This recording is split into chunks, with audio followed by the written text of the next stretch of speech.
Gostaria de informar que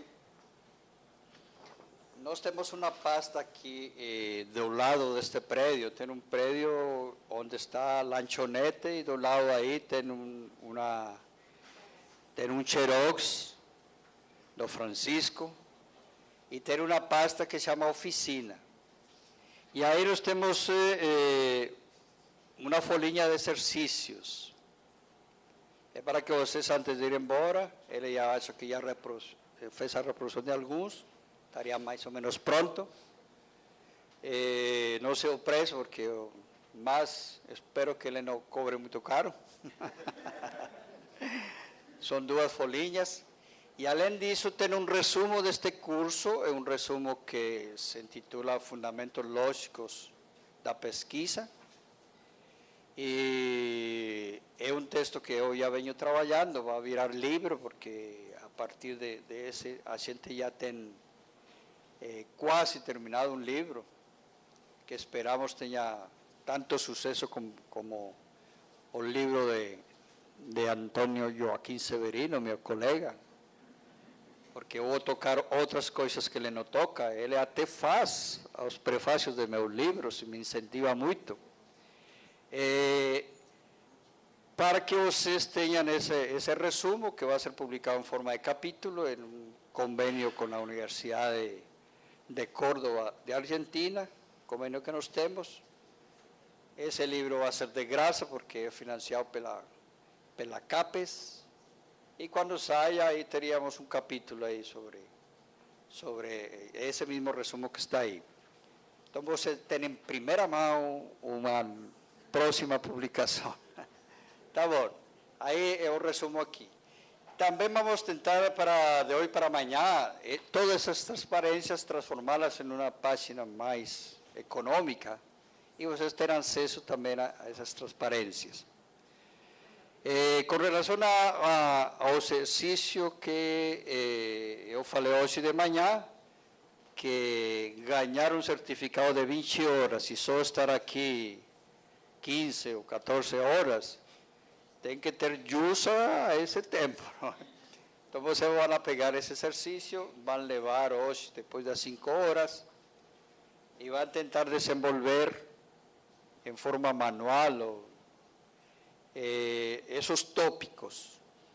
E gostaríamos que depois do meio-dia da manhã, mas vocês cheguem a preencher melhor esse exercício, deixem conosco que nós temos um grupo de pesquisadores curiosos sobre o que este público daqui, da 7ª edição das oficinas de fundamentos da pesquisa, estão colocando como necessidades ou como problemas. Só uma curiosidade. Exercício número 1. Problema que pretende pesquisar. Corresponde à elaboração da pergunta. Breve descrição, localização, indicadores, manifestações ou sintomas do problema e antecedentes bibliográficos da revisão bibliográfica sobre a necessidade na qual se fundamenta esse problema. Já está colocando em prática aqui isto que nós estamos explicitando. Muito bem, podemos retomar.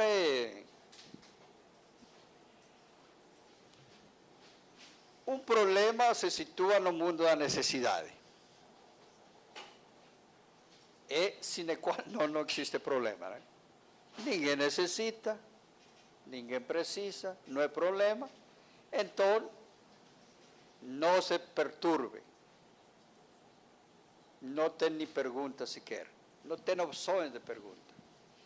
O problema se funda na necessidade. Nós temos que descrever essa necessidade. É o mundo da necessidade, definida aí por o velho Marx, não é? Para que o conhecimento está na tensão permanente entre o mundo da necessidade e o reino da liberdade. Não adianta conhecer o mundo, entender a necessidade, problematizar, se não me conduz a níveis maiores de liberdade, de condições de vida, de superação dos problemas. Ele que visualiza como o reino da liberdade. como uma coisa que está além do que estamos vendo aqui.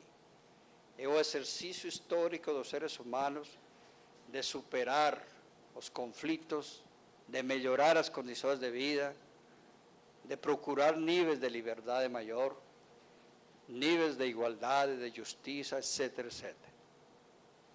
Muito bem. Esse é um primeiro elemento. Outro elemento importante é o contexto teórico do problema. Depois destrinchamos melhor aí. Olha, se eu tenho um problema, eu tenho uma necessidade já delimitado, é interessante para ver quem que já trabalhou isso aí, quem que falou alguma coisa sobre isso, quem que já olhou para esse problema. Hoje temos a riqueza, a abundância de informações, de buscas sobre, a partir de palavras-chave, que você rastreia já quem que trabalha, quem que já anunciou, quem olhou, quem viu, quem delimitou, quem pensou nesse problema, nessa necessidade. É o que se chama contexto teórico do problema. Saberes acumulados, respostas que já foram dadas, antecedentes registrados. Depois tem outros elementos importantes. Como que se manifesta esse problema? Utilizamos a linguagem das ciências da saúde. Os sintomas. Com febre, pressão alta, etc. Aí o médico vai falar, são os indicadores, são os sintomas, mas não é a doença, não é? Porque pode ser tantas. Até alerta, não é? Se é dengue, cuidado, não tome qualquer remédio, não é? Porque é pior, não é? Indicadores, sintomas, manifestações. Como que esse problema se expressa, se manifesta? Esses três elementos são elementos que estão lá no sujeito, no contexto do sujeito, na situação problema. Outros elementos são a tradição, a trajetória de um determinado conhecimento, quem que já se debruçou. Com base esse mapeamento, essa localização, esses contextos empíricos e teóricos, continua elaborando indagações, perguntas diversas, desde pontos de vista diversos. Eu vou fazer uma pesquisa sobre a problemática da violência na escola. Aí se pergunta, desde o ponto de vista dos caras que picharam aí a escola e que quebraram os vidros, qual seria o problema deles? Como que olhariam? Desde o ponto de vista da diretora, dos alunos, dos professores, dos pais de família, da Secretaria de Educação, como que se vê isso aí? Desde o ponto de vista do psicólogo, do economista, do político, do comerciante, o que ele indagaria sobre essa situação? Que perguntas faria? Múltiplas indagações a partir de pontos de vista diferentes. Eu faço uma brincadeira, eu acho que com a turma que eu já peguei recentemente não fiz, mas meus orientandos, quando chegam aí, eu falo, faz um estoque de perguntas, monte, 200 perguntas. Mas, enquanto você espera ônibus, ou está esperando que sirva no jantar, ou chega aí, leve uma fichinha aí para anotação. Todas as possíveis perguntas que surgiriam a partir sobre esse problema, sobre essa necessidade, a partir de olhares diferentes, situações diferentes. Você tinha problemas em elaborar perguntas? Você se convenceu que a escola castra e não, a gente quando vai elaborar perguntas não sabe nenhuma? Porque nunca me deram a oportunidade de perguntar. Tudo me deram respostas prontas. O dia que eu fui perguntar lá na minha disciplina, lá no curso tal, a professora me xingou. Aí nunca mais eu fiz perguntas. Quando eu fui lá com meu pai, lá quando eu tinha entre 4 e 5 anos, meu pai, por quê? Cala a boca. menino chato. Aí bateu na minha cara. Aí nunca mais fiz perguntas. Agora o professor quer que eu, que entrei aqui no mestrado, fazer um projeto, quer que faça perguntas? Sim, com que coragem? Se eu fui totalmente frustrado na minha trajetória. Só faziam perguntas para mim. Fui no vestibular, perguntas. Mas eu fazer perguntas, nunca. Eu tinha que ter a resposta pronta. Muito bem, aqui um exercício que vai ganhar uma dimensão muito interessante quando vocês vão se exercitar em elaborar perguntas. De todo tipo, de todas as formas, de todos os tamanhos, com todos os verbos, com todos os modos do verbo, com todos os tempos de verbo. Façam perguntas, indagações múltiplas.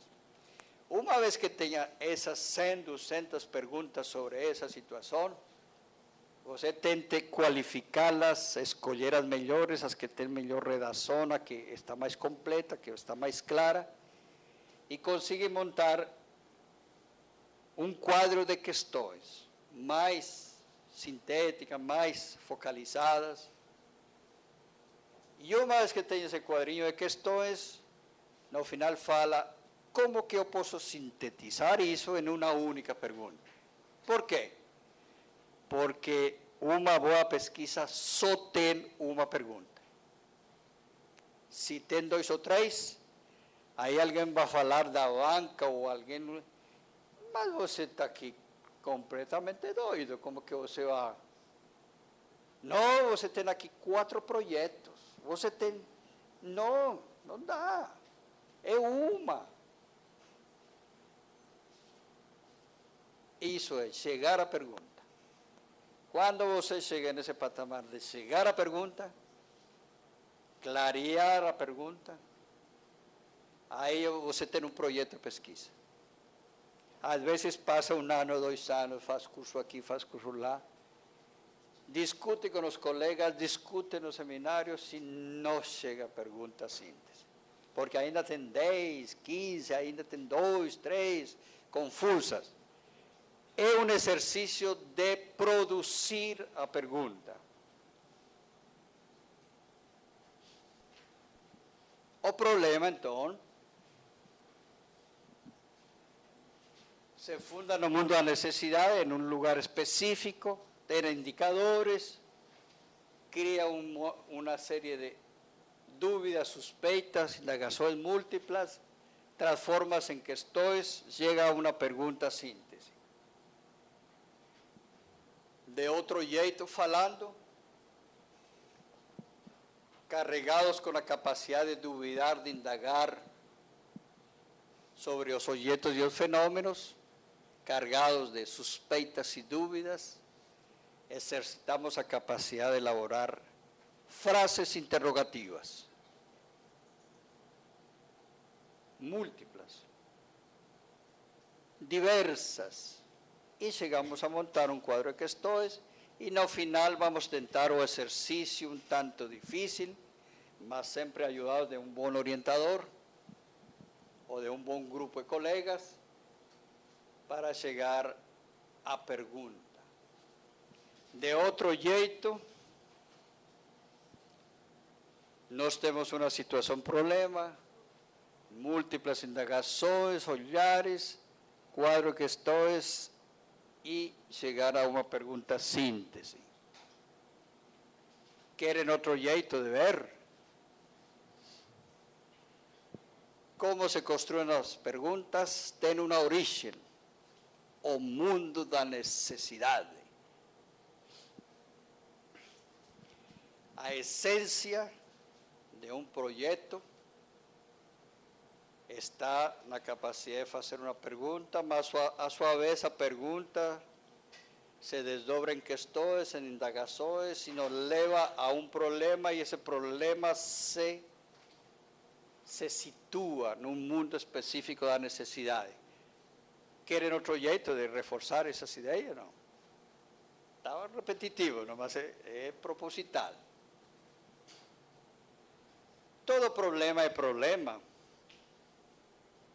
quando é verdadeiro problema. Mas eu posso ter falsos problemas. E aí a denúncia de um olhar atento de um orientador ou de um colega. Meu querido, meu colega querido, aí não tem problema nenhum. É um falso problema. Mas por que é falso problema? Eu estou partindo de um falso problema. Como que eu confiro que é um falso problema? Então, tem umas pequenas estratégias aí para entender o que é um falso problema. Se eu fico nos sintomas, os colegas das ciências da saúde, não é? Eu estou tratando o verdadeiro problema ou o falso problema? Um falso problema. Aí até um médico prudente não dá nenhuma medicina até não ir a lendas. Ou dá um remédio para acalmar a febre, né? Mas os caras com suspeita, esperamos aí. Então aí vem situações em que a aparência, o tratar de os sintomas, é tratar supostamente de um falso problema.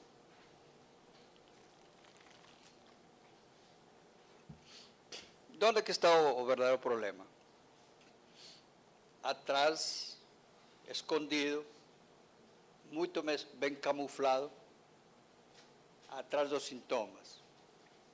E enquanto mais problema e mais profundo o problema, mais cheio de lençóis, de véus, de disfarces. Por isso que é tão importante, porque não aparece à primeira vista, esconde-se através das aparências, através dos sintomas.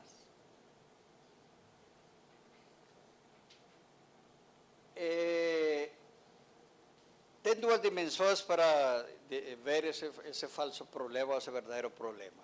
Uma é a dimensão objetiva. É a dimensão da necessidade objetiva.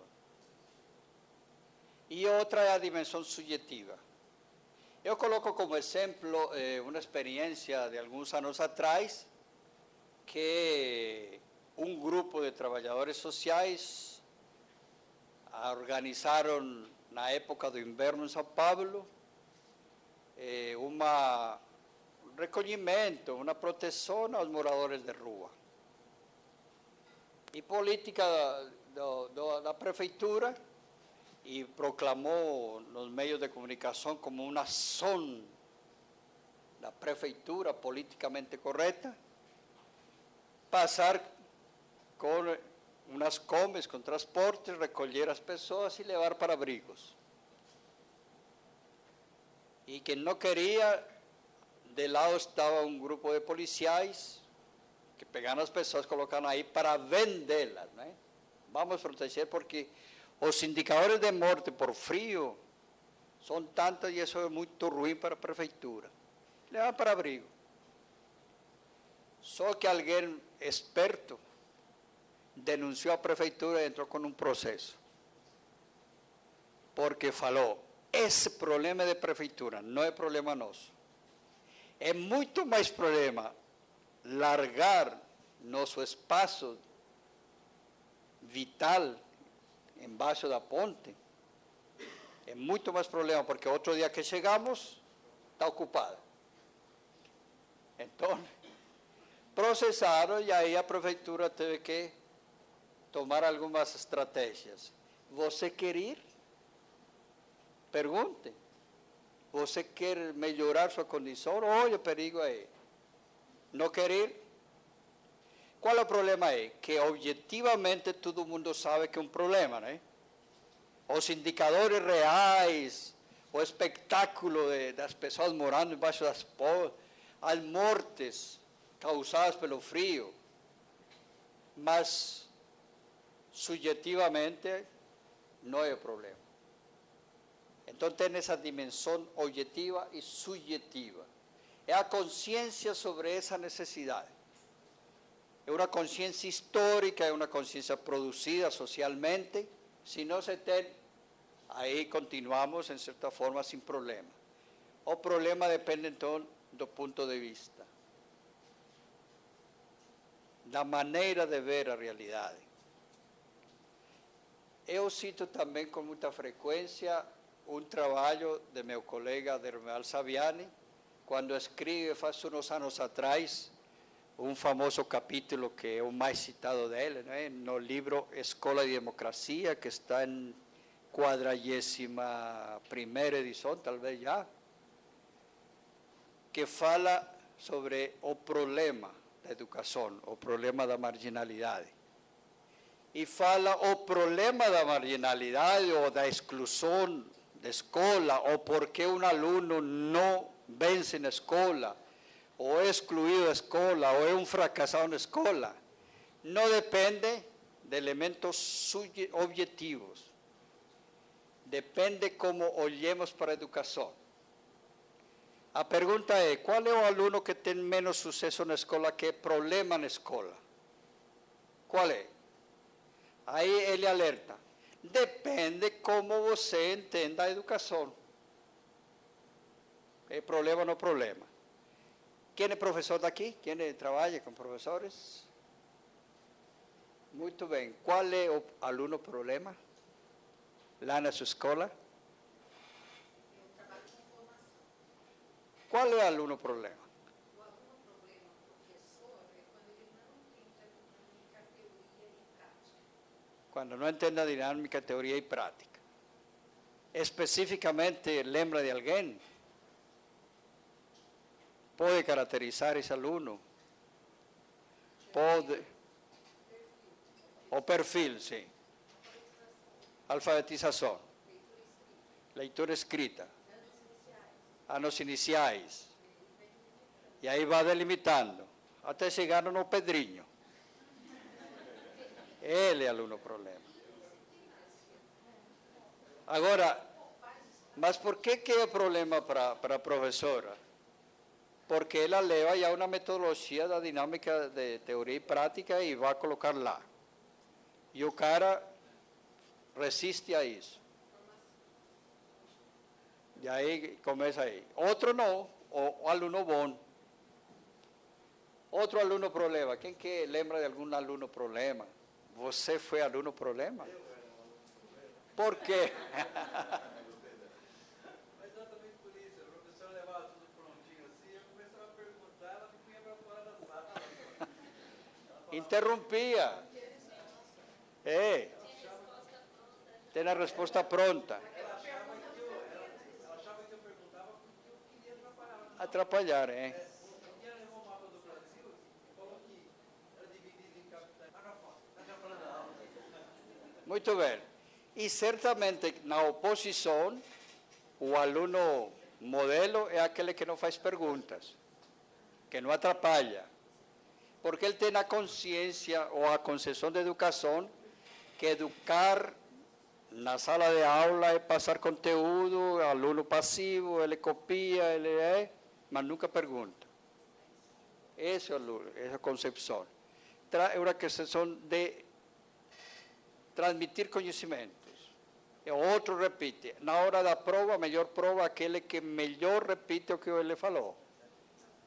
Aí a avaliação externa. Isso, e aí vem as concepções de educação. Então, este colega, nosso colega Saviani, alerta para aí. Se você quer saber o que é problema, pergunte-se primeiro o que você pensa sobre esse problema. Porque é ou não é problema, é um elemento subjetivo, é poderoso. Então, é tradicional, compara as teorias de educação e fala, a teoria tradicional, o aluno que não vai ter sucesso mesmo, que vai ser problema mesmo, vai ser excluído, é aquele que é dinâmico, aquele que não fica sentadinho aí, é aquele que é hiperativo, é aquele que não se submete às regras, é aquele que não domestica o corpo, ele não fica 8 horas sentadinho lá. Esse aí. Aí vai falar, se mudamos a concepção de educação e entendemos que deve ser mais dinâmica e menos direcionada, verticalizada a partir da figura do professor. Então, aí rescatamos que exatamente esse aluno que é dinâmico, participativo, que enche o saco aí a toda hora, é o melhor aluno, no modelo de uma escola nova, o modelo de uma escola em que o aluno tem que ser participativo. Então, atenção, essa questão de que é problema ou não é problema depende de muitos elementos, além dos elementos objetivos. Por isso, há elemento da consciência sobre se é ou não problema, também é construída por experiências de vida, por visões de mundo, por contextos culturais, históricos. Então, vira então uma questão um tanto complexa. O problema é quando a necessidade se impõe objetivamente, realmente está aí, é assumida subjetivamente. Você tem uma consciência do problema. Eu bati, tropecei, caí no chão, fui lá, pum! Aí na hora que acordei, falei, que legal, estou por aqui. Oh. Alguém falou, levanta aí. Mas de quê? Eu tenho consciência que estou no chão, não é? Na hora que tomo consciência, opa, estou atrapalhando o tráfego. A música aí de Chico Buarque, não é? Atrapalhando o sábado. Tem que ter consciência disso, ao contrário, nunca vai a acionar a prática para se levantar, porque nunca foi ciente de que está numa determinada situação. Então é uma composição um tanto específica, mas na hora que a gente vai trabalhar um pouco, as teorias, exatamente as teorias são as que nos vão ajudar a delimitar, a entender essa dimensão um tanto mais subjetiva do que é um problema. Todo problema, objetivamente posto e subjetivamente sentido, não é? Só gera alguma atitude, é transformar ele em perguntas, em indagações. Muito bem, estamos aí nos limites de nossos tempos. Problema. Não é fácil de identificar o problema, é um problema complexo. Temos que trazer o auxílio da filosofia para entender um pouco o problema. O problema deve ser entendido como um fenômeno concreto.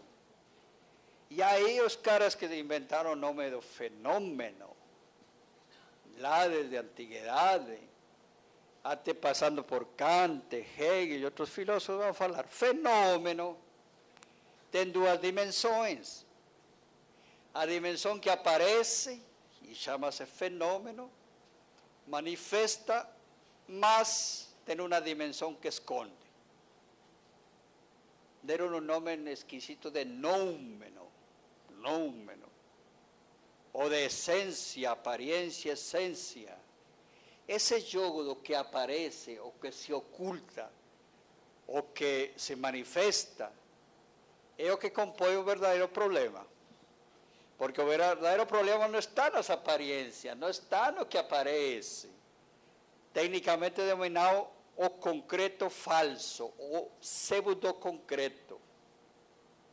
Apresenta-se, aparentemente. Mas depois de um tempinho de ver outras maneiras de se manifestar, fala, não é isso aí, alguma coisa se esconde. Então o problema tem a dimensão de ser um fenômeno que esconde e oculta.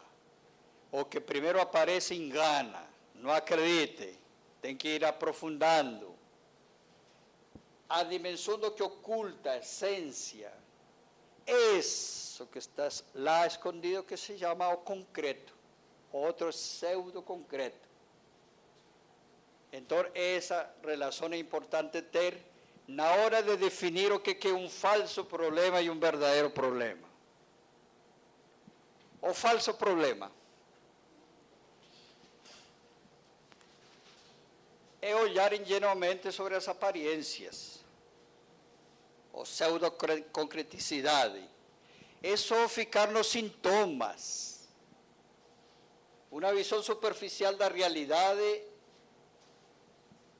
e uma questão que vamos ver depois do intervalo é como que funciona o que sabemos da realidade, o que outros falam da realidade, o que outros falam do problema, as respostas que outros já deram sobre esse problema, quase sempre ficam na superficialidade, não aprofundam.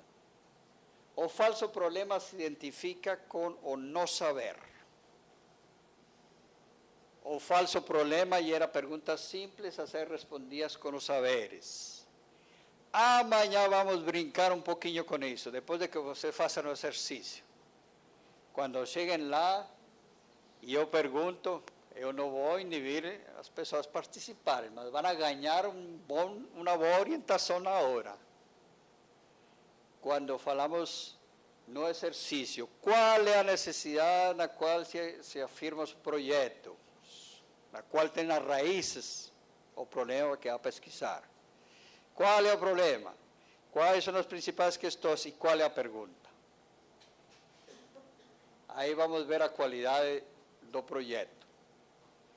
As perguntas simples nunca atingem o verdadeiro problema, só ficam na informação sobre o problema. Então aí, quando eu faço uma pergunta e já tenho a resposta e não sabia, é um falso problema. Hoje temos um grupo aí que chegou pela primeira vez na Unicamp. Levante a mão quem pela primeira vez entrou aqui no campus da Unicamp. Cadê as pessoas? Uma pessoa falou, cheguei perdido aqui, por isso que cheguei tarde. A você, né? Isso aí. Se você entra num sistema de informação e coloca um nome, um endereço, hoje é fácil, aí responde o aparelhinho a isso aí, não é? Sistema de localização, não é? Agora, perguntou na rua alguém onde que fica. Aí, dependendo da sua pergunta, você teria uma orientação correta ou não. Se sua pergunta virou dúvida, os caras por sair do passo falaram, não, de aqui para frente 3 quilômetros. Aí falaram, já um saco essa mulher que passou aí, não é? Se você faz a pergunta bem feita, até cumprimentando a pessoa, olha, não sei o quê. Aí o cara fala, vamos orientar. Cuidado com os argentinos lá em Buenos Aires, né? Eles gostam dos turistas. Você pergunta uma coisa, eles brincam e mandam você para outro lugar. Recomendação, faça 3 pessoas diferentes e tira a média.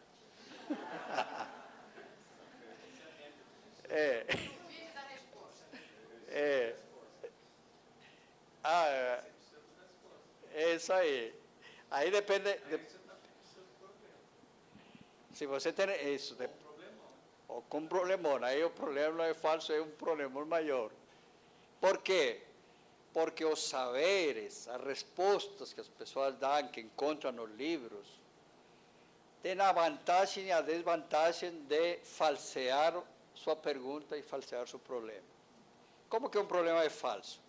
Quando eu me exercito na pergunta, construo a pergunta e no final está a resposta aí no dicionário.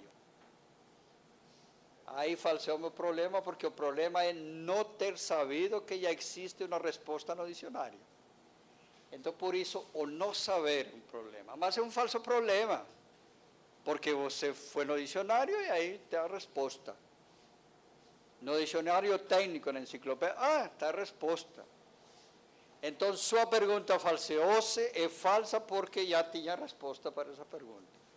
Então, tem uma vantagem nos saberes e vamos aprofundar depois do intervalo, porque já é a hora do intervalo, para discutir melhor isso aí, quando fazemos uma revisão bibliográfica, quando temos respostas do senso comum, quando as religiões respondem, quando a ciência responde, como podem nos alertar de que esse tal problema que não deixou dormir muito tempo era problema de não saber.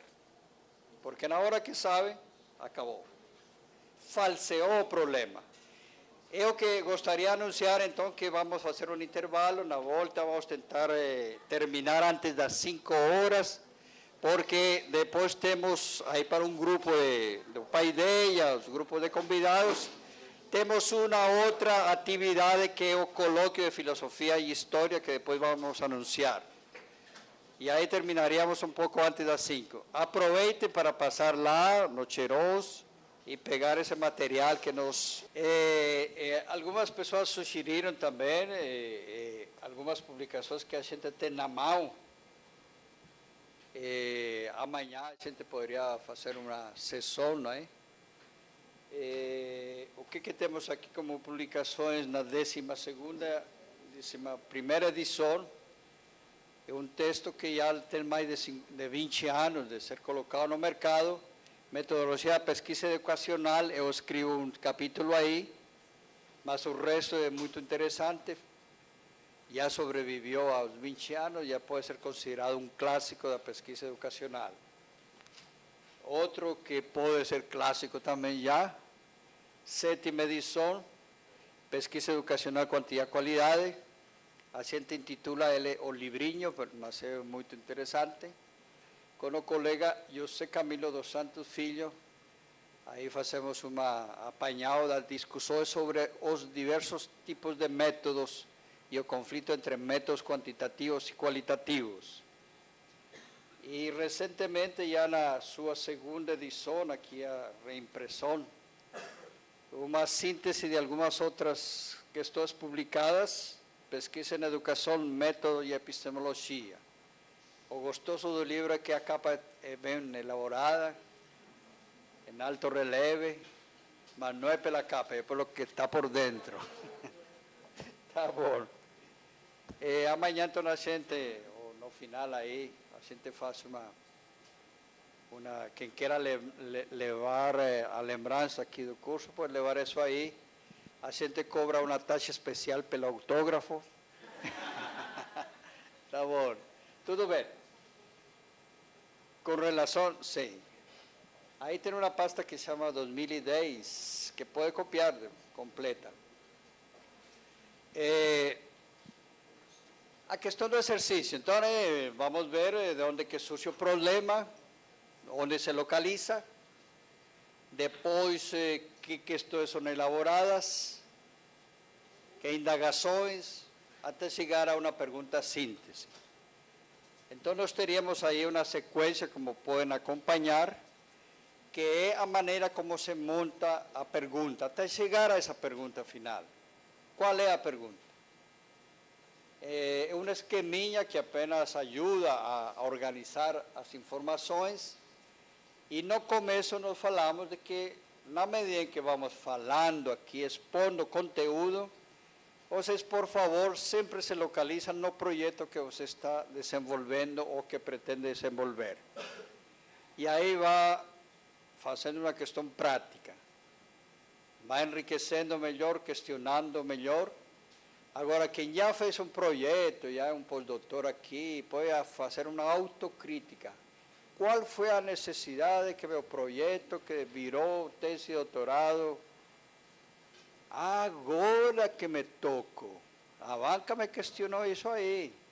E eu não entendi o que os caras estavam perguntando. Agora sim. Ou eles questionaram lá que está muito disperso, porque a questão principal, que tem questão principal, agora que me toco. Uma espécie de auto-olhar. Querem tomar sua dissertação ou tese que já desenvolveram, vá lá e perguntem qual é o problema que você abordou, como se transformou em questões, em que página estão as questões e em que momento você chegou a uma pergunta síntese. Não conseguiu? Por isso que não tirou máxima nota lá. Alguém questionou isso. Quer aprimorar? Estes instrumentos ajudam.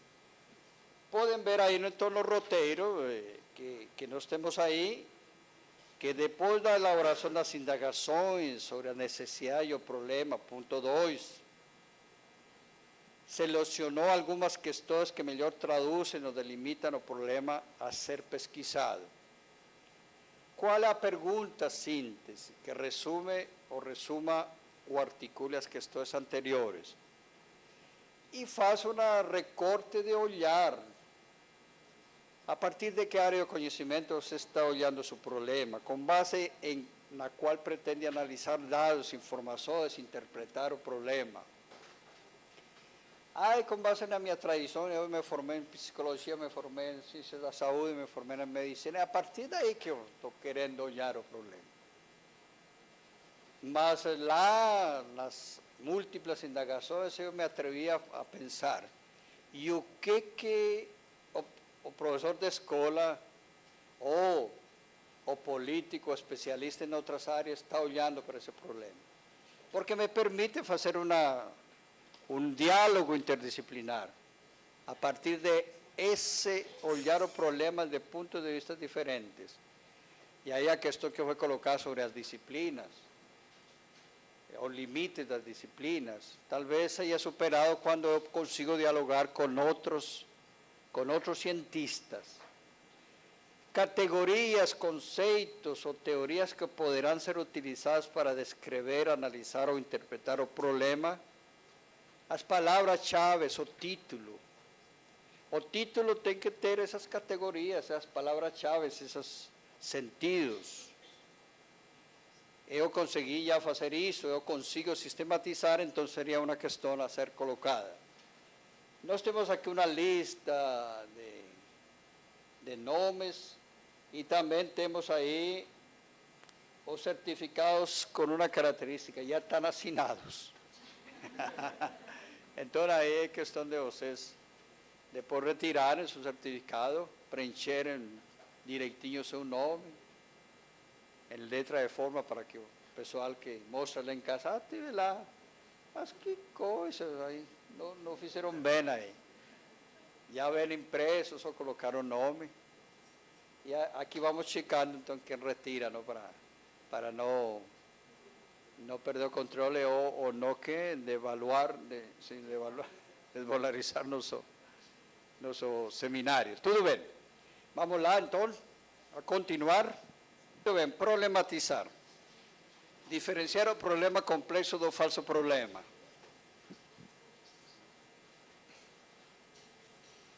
Ter algumas expressões assim, problematizar o problema. Todos esses passagens de uma fase para outra é através de perguntas. Através de perguntas, sempre pergunta. É a maneira de problematizar o problema.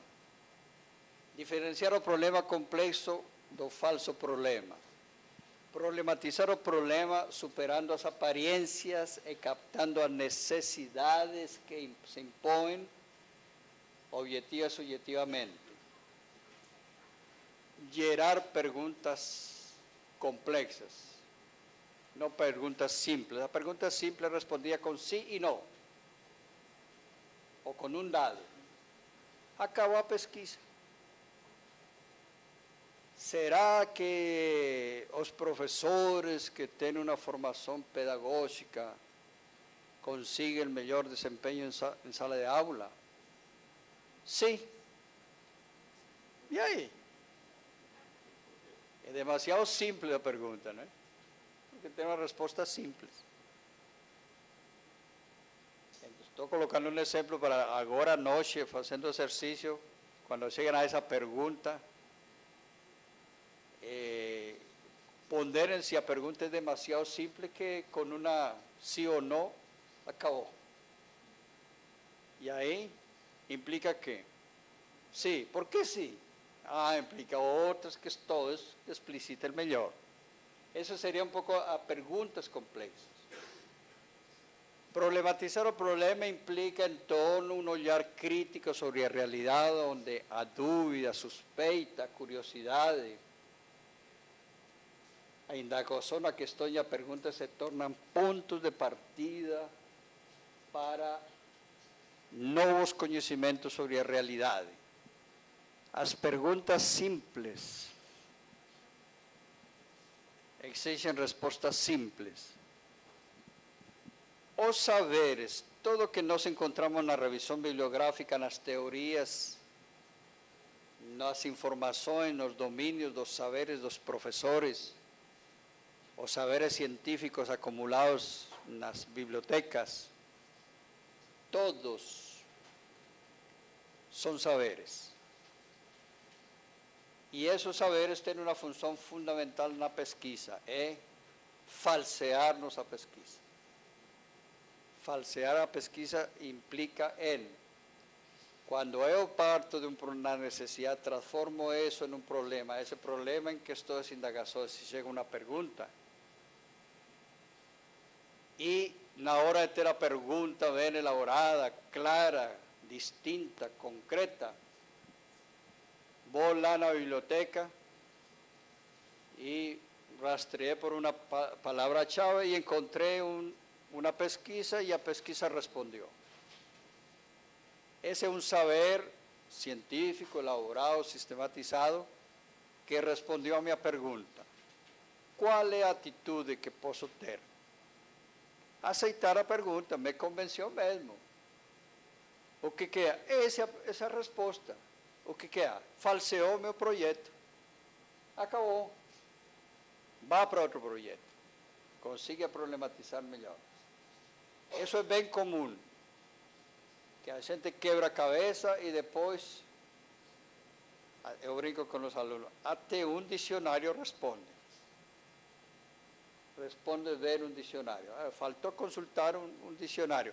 Faltou consultar uma enciclopédia mais aprofundada.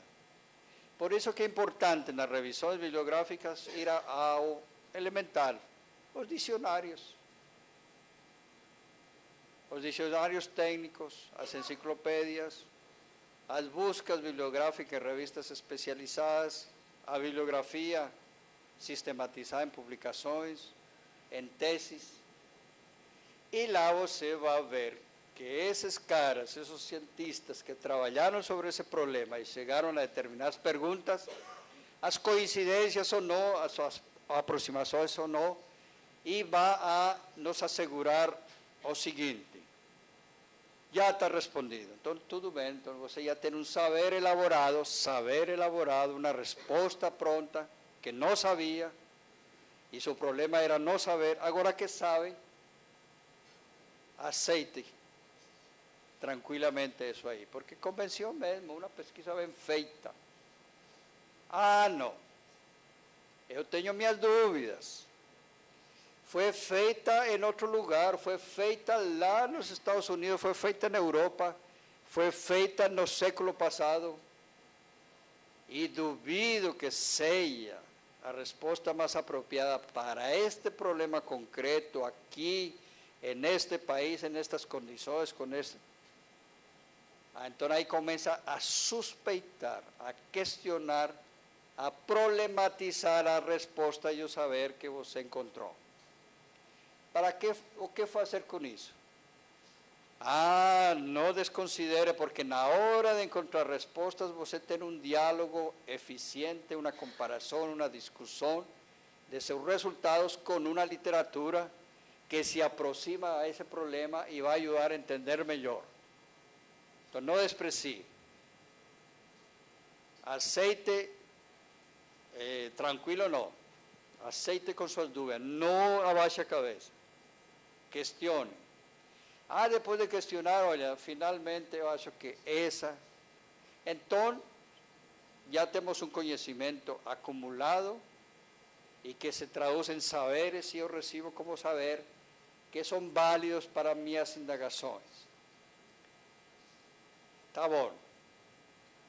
Às vezes as respostas estão em um especialista.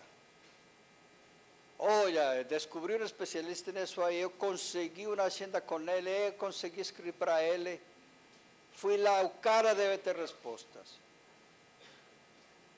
Ofereceu respostas. Mas foi feito em outro lugar, com outro problema, em outra circunstância, em outra situação, o contexto do problema é outro. Aí tem a possibilidade de você já se encher de coragem e falar, agora que já tenho mais justificativas pelas quais devo fazer a pesquisa. Esse seria muito interessante. E falamos agora no intervalo, com as pessoas que estão perguntando aqui, que às vezes a tal originalidade de uma pesquisa está exatamente na nova resposta que eu dou para antigos problemas, mas esse problema está situado especificamente em uma condição concreta. A originalidade está nessa nova resposta, que é trazida para um problema mesmo antigo, mas que está localizado em um contexto novo, específico, concreto. Eu posso revisar na bibliografia, ou seja, nos saberes míticos, nos saberes comuns, nos saberes filosóficos, encontro que oferecem respostas prontas, sistematizadas, embora duvidosas, não é? Para os problemas concretos que eu estou trabalhando, para essa necessidade concreta. Eu tive uma sorte muito interessante, sorte mesmo, né? E por isso acho que a sobrevivência destas publicações, né? Quando eu me deparei que a produção de pesquisas em educação estava crescendo muito, cursos de pós-graduação novos. Aí me perguntei sobre se essas pesquisas trabalhavam com diferentes concepções de método e de ciência, se teria alguma variabilidade, que eu denominei tendências epistemológicas. E aí fui com essa pergunta, delimitei, são as pesquisas produzidas nos programas de pós-graduação de São Paulo, 502 pesquisas, rastreei todas elas, fiz minhas circunstâncias, delimitei os programas, a história dos problemas, citei o problema e cheguei a essa pergunta. Quais são as tendências teórico-metodológicas das pesquisas produzidas nos programas de pós-graduação no Estado de São Paulo? Isso, de 1970 até 1984, que foi o limite de... É uma pergunta complexa, não? E para chegar lá fiz uma síntese de outras perguntas. Quando fui na literatura, ninguém tinha resposta para isso. Olha, vasculhei tudo. Ninguém respondia. Falavam de tendências na sociologia em México, das tendências da pesquisa filosófica, não sei o quê, mas aqui no Brasil não tinha, não é? Aí na hora de justificar para a FAPESP, que deu a bolsa para mim, falava, ninguém respondeu. Todo o contrário, olha, tal autora fala, olha, seria interessante que alguém fizesse isso. Outro falava, olha, pesquisar não é apenas com técnicas, é precisa de abordagens epistemológicas para esclarecer os caminhos da produção, mas não sabemos quais. Seria muito bom que alguém fizesse isso aí. Falei, vou escrever isso aí no meu projeto. Financiaram o primeiro, encaminhei outro segundo mês, já está com financiamento. Falei, que legal. Eu peguei um fio que não tinha respostas. E justifiquei muito bem que eu não fui inocente no processo. Eu rastreei, citei, está em revistas, está isso aqui. Então, a gente às vezes descobre isso, que era o comentário que fazíamos agora, né? Aqui no intervalo. Descobrimos coisas que supostamente estão respondidas, não. A literatura me traz argumentos e justificativas para falar que vale a pena pesquisar, porque realmente ninguém respondeu nessas circunstâncias. Por isso, tudo que encontrei como respostas, ou tudo que vocês encontrem como respostas, podem ser submetidos a dúvida da situação concreta. Aqui com esse problema, ninguém chegou aqui. É o primeiro que chega aqui a entregar. Eu já rastrei, até perguntei, alguém perguntou alguma coisa aqui? Não. Olha, eu estou produzindo uma resposta nova para um problema localizado concreto. Aí justifica-se então essa revisão. Eu fui lá nos mitos, na cultura, nas tradições, o que responde a tradição, o que responde o homem comum, o saber comum, os saberes científicos, os saberes filosóficos, e todas essas respostas transformadas em saberes me validam o meu problema. Encontrei respostas, falsei o meu problema, falsei a minha pesquisa. Esse é o jogo que vai a ter o pesquisador quando faz a revisão bibliográfica, quando faz a recuperação de informações, de referências sobre esse problema. Perguntas complexas.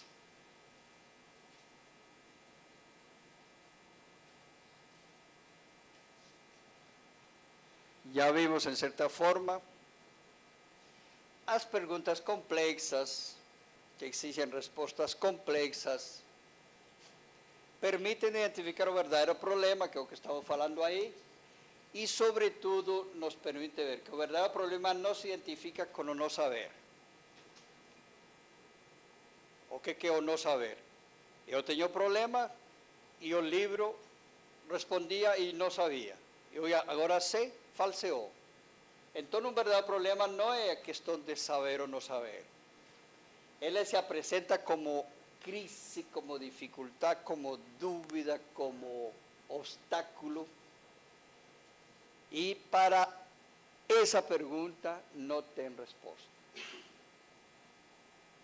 Então, se não tem resposta, vai exigir uma resposta a ser produzida. As respostas para os problemas concretos, verdadeiros, não está em nenhum saber, nem mitológico, nem do senso comum, nem da ciência, nem da filosofia. Aí é onde eu vou descobrir a possibilidade de uma pesquisa que oferece novas respostas. As respostas para os problemas não estão nos saberes. As possíveis respostas que estão nos saberes, bibliotecas, tradições, arquivos, internet, devem ser problematizadas, submetidas à dúvida, à indagação. As perguntas complexas originam-se nos problemas concretos, nas necessidades situadas, de espaço, localizadas, nos conflitos, nas crises, e exigem respostas novas a serem elaboradas através da pesquisa científica e filosófica. Acho que com isso já estamos avançando a uma questão que é importante colocar, que é a diferença das respostas. Respostas estão nos saberes. A diferença entre saberes e o conhecimento novo, o que vamos elaborar, está em que os saberes nos oferecem respostas prontas. Com essas respostas prontas vamos a dar um intervalo para... Aqui a Milta está colocando uma questão sobre os exercícios.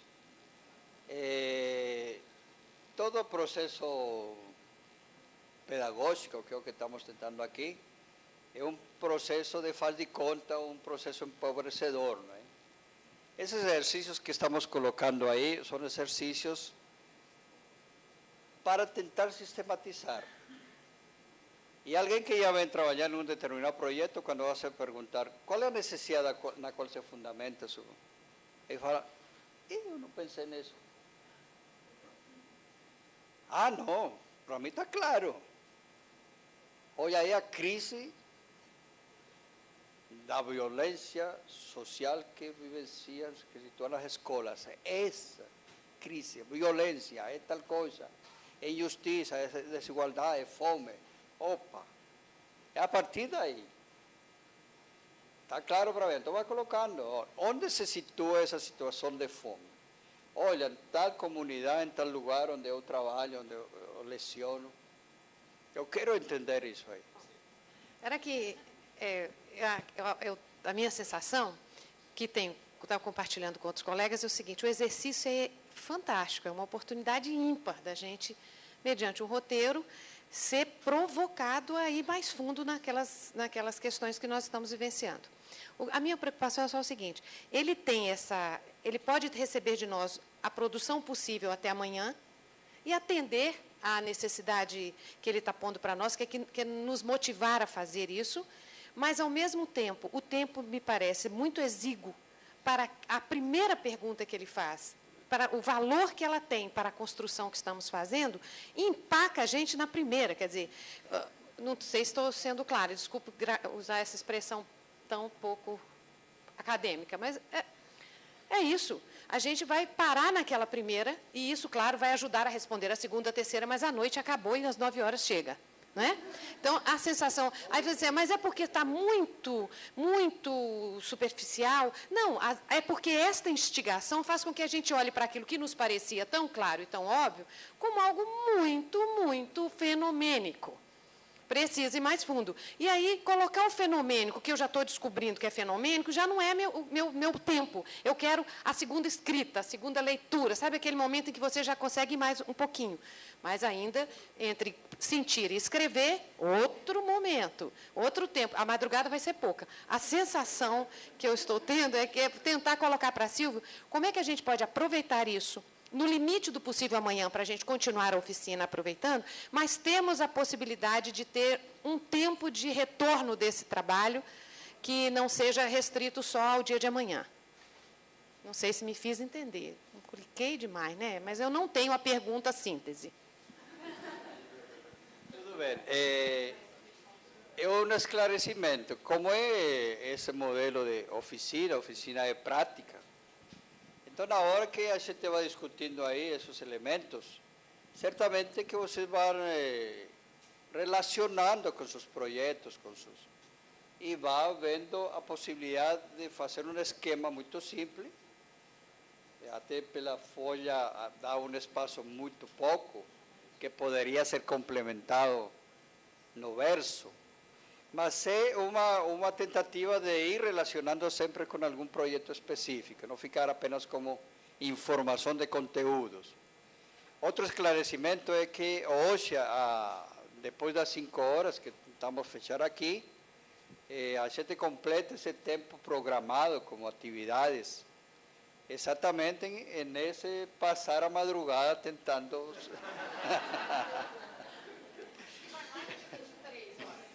Então, não vamos estar aqui na sala. Então, é uma questão que vocês levam aí. O que a gente quer? Que amanhã, na volta, e que tomemos a segunda parte, que é a previsão das respostas, vocês vão tentando sistematizar.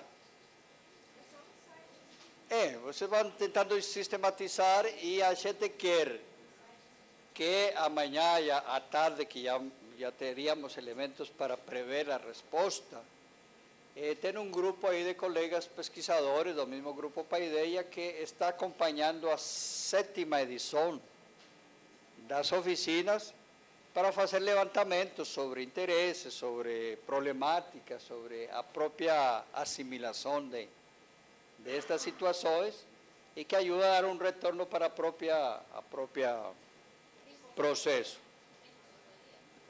Depois montamos consultoria aí. A outra questão interessante é que, como estamos por editar um livro com todos estes conteúdos, e possivelmente aproveitando a gravação aqui, e outras que já temos, a gente em determinado momento faça uma referência. Olha, um exercício tal, que colocou este problema, e damos os méritos e a todos os reconhecimentos para a pessoa que a gente cita, não é? Então, talvez esse exercício seja citado no próximo livro, não é? Olha, a Milta foi... Tá bom, então seria essa aí. Muito bem. Nós teríamos então uma necessária diferenciação entre o que é conhecido genericamente como saberes e o que se conhece como conhecimento, que seria conhecimento. É comum confundir os dois termos, não é? É tão comum que o pessoal lança uma campanha internacional chamada Sociedade do Conhecimento, que é o mais falacioso que pode ter por aí. O que é a Sociedade do Conhecimento? Você ter a possibilidade de acessar informações. O que é uma informação? Respostas para nada. Estão aí. Dados, informações, saberes, estão aí. Entra lá e tem um monte de respostas. E às vezes para perguntas que você não faz. Não tem essa... Então os saberes genericamente seriam as respostas prontas, que estão em qualquer lugar. Algumas soltas como dado, um pouco mais sistematizadas como informação, algumas como saberes sistematizados mesmo, teses, informações, livros, bibliotecas. Para efeito da pesquisa, tudo isso são saberes que apenas me oferecem respostas prontas, mas não para o problema concreto que eu tenho. Não enfrenta isso aí, não inclina. Esses saberes podem estar vindo pela razão mítica, pela razão do senso comum, pela doxa, pela filosofia, pela ciência. No final, são todos saberes que oferecem respostas, mas com a dúvida de que sejam as mais pertinentes para essa necessidade concreta. Temos um trato especial com eles. O Mica vai falar que não engolemos ele, que não demos passagem. Nenhum desses saberes. Então, a resistência com a dúvida. Eu duvido de tudo isso. Já o conhecimento é um processo de elaborar novas respostas produzidas para problemas concretos, para perguntas específicas, complexas. É o resultado no tempo, no espaço de sujeitos que perguntam e objetos que respondem. Muito bem. Teríamos então vislumbrar melhor essa diferença. Eu amanhã vou trazer algumas discussões, algumas referências que queira ler melhor isso aí. Eu tenho algumas publicações exatamente com esse título, o conflito entre saberes e conhecimento. Né? A partir da definição das palavras, dos termos. São artigos que eu já publiquei, alguns 3 ou 4 artigos, capítulos de livro, etc., que já foi divulgado. Porque são as opções de respostas que nós temos. É interessante diferenciar entre conhecer um objeto e saber algo em torno de um objeto. Aí está o conceito conhecer e o conceito saber. Segundo Russell, que é um filósofo matemático, que a moderna lógica binária que trabalha nos computadores, a rede de informação moderna, devem muito a ele, pela lógica matemática que ele desenhou. Ele fala, tudo que o homem pode falar se traduz em preposições. Proposições. Ou afirma ou nega. Se afirma, abre um circuito. Se nega, fecha um circuito. Lógica binária. Cuando monta una proposición, o sea, una frase, ele pode ter duas opções. Ou relaciona a frase A com a B e faz um conectivo, ou faz uma disjunção, ou A ou B. Todas as linguagens do computador, todas as linguagens modernas, em todo, pode ser reduzida a abrir ou fechar um circuito em cadeia, e você tem a lógica matemática que fundamenta todo esse processo da linguagem dos computadores, lógica binária.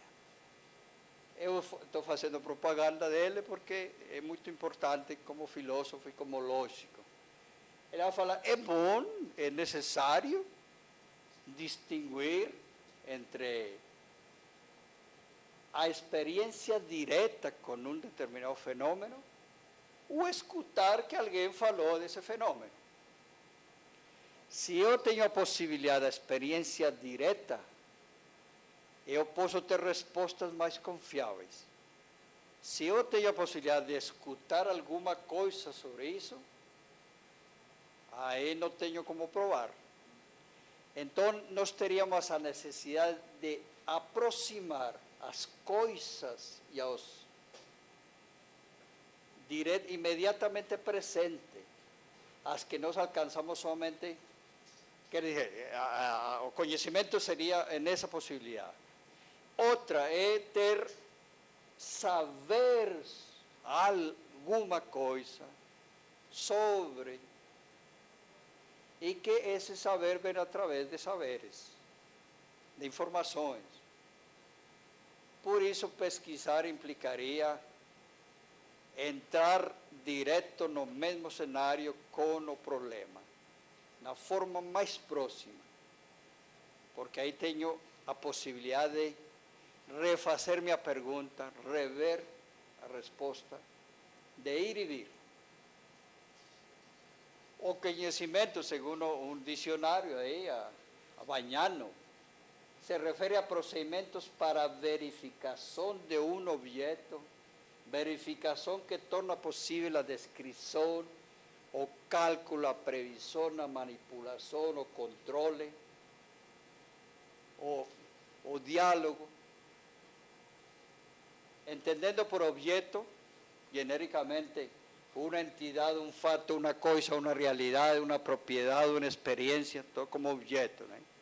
O termo genérico, objeto, uma vivência, etc. Isso supõe que uma relação imediata com esse fenômeno, com esse evento, com essa situação, com essa experiência, com esse fenômeno, entre um sujeito conhecedor, indagador, e um objeto a ser conhecido, me garante respostas mais confiáveis. E estou produzindo, então, respostas no contato imediato. O conhecimento exige a relação imediata do objeto do sujeito, na mesma dimensão espaço-temporal, no mesmo cenário, para permitir a verificação, a constatação. Já os saberes comunicam através de frases denotativas, informações sobre o objeto, sem precisar a verificação imediata ou a presença imediata que confere, não é? É uma diferenciação, então, entre esses dois termos. Eu estou citando aí dicionários técnicos para ver, então, de uma condição para produzir o conhecimento. Enquanto mais próximo do objeto, enquanto mais diretamente se relacione, esse objeto oferece respostas inéditas. É comigo que está falando, não é com outro que falou, comigo aqui. Essa é a característica da produção do conhecimento. E o conhecimento é um processo. Já o saber é um produto. Nós temos saberes que perderam sua relação com as perguntas, saberes como resposta. Encontramos no livro tal uma resposta. Esse livro ficou em uma biblioteca 3 séculos. Estancou-se no tempo, perdeu a dinâmica, perdeu a relação com a pergunta que gerou essa teoria ou que gerou essa resposta. Distanciou-se em espaço e tempo. E hoje tenho como teoria, como saber acumulado. Então, os saberes tendem a ser congelados, a perder força, dinâmica. Por quê? Porque se distanciam das perguntas que deram origem a essa resposta. Já o conhecimento é uma coisa dinâmica, é uma questão de relação imediata, onde a pergunta e a resposta estão bem próximas, onde se cria um ir e vir, onde se cria até um negar e afirmar. Então, por isso, o cenário do conhecimento é no concreto real existente dos problemas e das necessidades. E aí ganha originalidade, ganha força de nova resposta. E aos saberes, por isso, são suspeitos. A gente encontra em qualquer lugar e, sobretudo, perdem vivência, perdem dinâmica. A gente encontra mortos. Por quê? Porque não tem atenção na pergunta. Distantes, séculos, em outras épocas, em outros contextos, e chegam para nós como respostas prontas. Por isso a necessidade de suspeitar, de não dar passo, de não inclinar para isso. Porque nos inclinamos perante cadáveres que foram colocados aí, perderam a vivência dinâmica, a força da relação direta com as perguntas e com os problemas.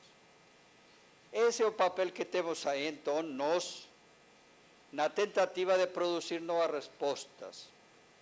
A força da pesquisa está em tratar problemas concretos onde tenhamos a possibilidade de a proximidade com o fenômeno, com o evento, com a circunstância, essa proximidade. Vamos colocar um exemplo na pesquisa histórica. O historiador vai gerar nova resposta, novos conhecimentos, sempre e quando, no mesmo cenário, no mesmo lugar, no mesmo tempo, se defronte com um acontecimento. Mas o acontecimento foi 10 séculos atrás, um século atrás. Mas se ele não tem um elemento desse acontecimento no presente, no mesmo cenário, através de um documento, através de um registro, através de uma fonte, não consegue fazer história. Porque é o lastro, o que ficou do acontecimento, que me permite enfrentar no mesmo cenário. A proximidade. Não sei se está ajudando a entender para vocês uma necessária diferença entre saberes e conhecimento. Os saberes são respostas, os conhecimentos também são respostas. Aqui há perguntas. O que tem em comum saberes e conhecimento? Que são respostas a perguntas. Só que os saberes perderam, se distanciaram da pergunta. Os conhecimentos estão no mesmo cenário, no mesmo presente das perguntas. Aí teríamos então a força do conhecimento. Eu espero que isso ajude a entender um pouco as especificidades e as diferenças do conhecimento científico. Por isso que é fácil relativamente aplicar o método geométrico de ir e voltar, verificar, constatar, porque está próximo. A gente consegue fazer isso. O caminho de ida, o caminho de volta. Agora, se fica, já no saber, não tem essa possibilidade. porque se perdió o nexo com a origem da pergunta, com a necessidade, com o problema que gerou a tal resposta que hoje consumimos como teoria, como informação, e que o professor obriga a memorizar e que obriga a explicitar em uma prova. E a gente nem sabe por quê, nem qual é a origem, nem a que se deve. Muito bem. Eu termino com um exemplo de um colega nesse mundo interdisciplinar em que a gente entra, um grande pesquisador na área de química, ganhou prêmios aqui no Instituto de Química. Não sei por que ele chegou aqui, bateu na minha porta e falando, eu estou mudando de orientador. Eu quero que o senhor oriente. Falei, desculpa aí, meu querido, um homem assim altíssimo aí, 2 metros e pouco. Como que é, qual é o seu projeto? É de química. Ah, bateu na porta errada.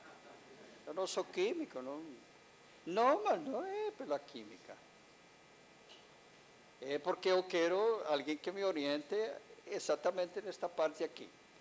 Eu só aceito se na banca tem um especialista em química, porque esse lado, alguém tem que dar a garantia do conhecimento. Tudo bem. Terceiro membro da banca, também da área. Eu só entro aqui por a questão metodológica. É interessante porque ele começou a pesquisar uma questão interessante e que trago como exemplo.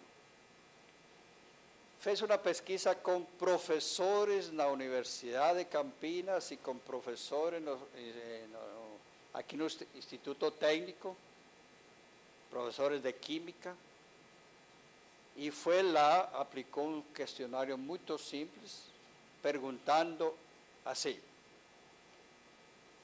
por favor, coloque a fórmula da água. Para doutores em Química, não? Todos eles tinham mestrado e doutorado.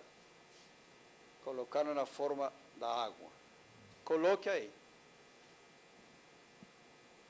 Vocês sabem qual é a fórmula da água? Qual é? H2O. Tudo bem. Represente graficamente a fórmula da água. A molécula de oxigênio. Coloca 2 e 1. E aí começou a averiguar como que ele chegou a essa resposta ante a pergunta. É possível representar, sim, a água em uma linguagem da química? Sim, é possível. Qual? Essa. Ele verificou uma questão muito interessante, que todo mundo trabalhava a resposta pronta, H2O, mas ninguém entendia por que se construiu essa resposta, mesmo sendo especialista em química. Por quê? Porque ele não tinha feito história da química. E ele então já monta as 3 ou 4 perguntas bem simples, com doutores, mestres, e vai falar, os caras estão trabalhando com saber, não estão trabalhando com conhecimento. Porque o saber vem pronto. Agora o conhecimento seria assim. Aí começa a explicar. A tal fórmula da água começou 100 anos atrás. E aí começou a colocar um X, e era mais complexa, porque tem que colocar os reativos possíveis, quando é básico, com uns símbolos específicos. Alguns chegaram a colocar os símbolos, mas ninguém conseguiu explicar essa resposta. Ou seja, tem um esvaziamento, uma distância muito grande do problema colocado 100 anos atrás e que foi modificando a fórmula e alterando até chegar hoje, todo mundo aceitar que é H2O. A distância da resposta imediata com relação ao problema que foi colocado um século atrás. Conclusão, O professor que quer saber química deve estudar história da química, porque é o que permite aproximar a resposta que ele mexe como pronta com o nexo da pergunta que gerou todo esse processo e a variação de várias respostas. E a possibilidade de vir a mudar. É o conhecimento científico, um total esvaziamento do conhecimento científico. Outra questão. Na escola, então, chega a propaganda, coloque seu filho aqui nesta escola porque nós trabalhamos conhecimento. Pessoal, nenhuma escola trabalha conhecimento. Trabalha saberes. Quando o PRNU e a equipe dele, que é muito grande no mundo, fala de saberes escolares, saberes científicos, saberes dos professores, está certo. Isso mesmo. Então, por que vamos falar que a escola trabalha com conhecimento? Não, de jeito nenhum. O Saviani bate duro contra ele, né? Contra a chamada escola nova. Ah, que vai ensinar a pesquisa, o conhecimento. Não. Trabalha com saber, aceite tranquilamente. O que faz a escola? Socializa saberes, respostas prontas. Não mais. E cadê as perguntas? Alguém tem história da física para que permita fazer a recuperação da pergunta que ficou lá perdida na história? Não tem. Os nossos professores aí não têm história de sua ciência. Por isso perdem a relação com as perguntas que geraram tantas respostas. Essa seria então uma dinâmica um pouco crítica com relação aos chamados saberes. Aceite, trabalha saberes, totalmente descompromissado, não tem relação com perguntas, não tem relação com nada. E aí vem a frustração e a desmotivação, porque em nenhum momento você tem a oportunidade de perguntar. Amanhã vamos a trazer outro material para que vocês levem. É um artigo que eu elaborei exatamente tratando essa questão. As pedagogias da pergunta e as pedagogias da resposta. As pedagogias da resposta é comum, todo mundo é. A pedagogia da pergunta, o que é isso aí? É o Sócrates não dando resposta para nada, é incentivando a curiosidade, devolvendo a pergunta. Vamos ver isso amanhã. Eu gostaria de começar amanhã com os exercícios, mesmo que vocês passem a noite quebrando, mas quem tenha ainda fôlego, e ainda os participantes do grupo Paideia têm compromissos aí para passar a noite no barzinho. Agora aqui vizinho a nós, aqui no mesmo andar deste prédio, a partir de aqui a uns 10 ou 15 minutos, temos o colóquio de filosofia e história, uma exposição de uma professora especialista em história e em filosofia. Ela é multidisciplinar, neste momento esqueci o nome, mas é muito interessante, que ela vai ver exatamente um pouco esse problema, como que isso passa na escola, como que se trabalha nos livros didáticos essas informações. Então, aqui na sala da congregação, a gente vai agora a assistir aí à exposição de um trabalho de pós-doutorado, e depois, quem tenha ainda fôlego, o César Nunes está convidando para fazer a recepção dos alunos ingressantes no Paideia, e aí podemos aí na mesa do barzinho fazer os exercícios. Muito obrigado. Amanhã, 8 horas, estaríamos começando.